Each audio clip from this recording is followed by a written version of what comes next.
Hello everyone, আশা করি তোমরা সকলে ভালো আছো। তোমাদের সকলকে স্বাগত জানাই ম্যাথ ডায়েরিতে। অঙ্ক দেখো, এক্ষেত্রে a cube plus b cube plus c cube minus 3abc equal to 0 রয়েছে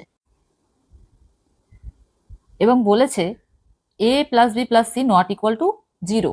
এ plus b plus c 0 equal to 0 হবে না। তাহলে বলেছে অপশনগুলোর মধ্যে কোনটি ঠিক ঠিক রয়েছে।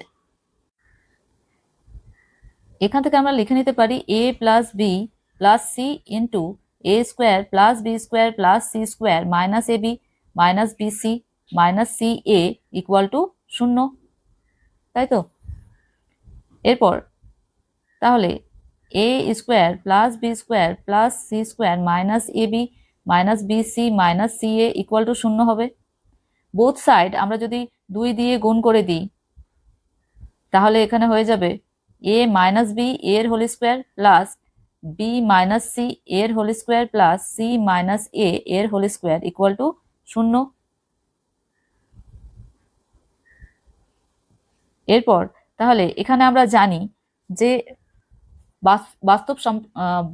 বাস্তব সংখ্যাগুলোর বর্গের সমষ্টি 0 হলে তাহলে পৃথক পৃথক ভাবে তারা ইকুয়াল টু 0 হবে। তাহলে এ মাইনাস বি এর whole square equal to 0, a minus b এর whole square equal to 0, b minus c এর whole square equal to 0, c minus a এর হোল স্কোয়ার ইকুয়াল টু 0।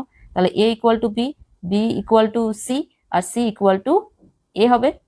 তাহলে a equal to b equal to c হয়ে যাবে। এখানে a equal to b equal to C হবে। তাহলে আমাদের option C হবে answer, A plus B not equal to C.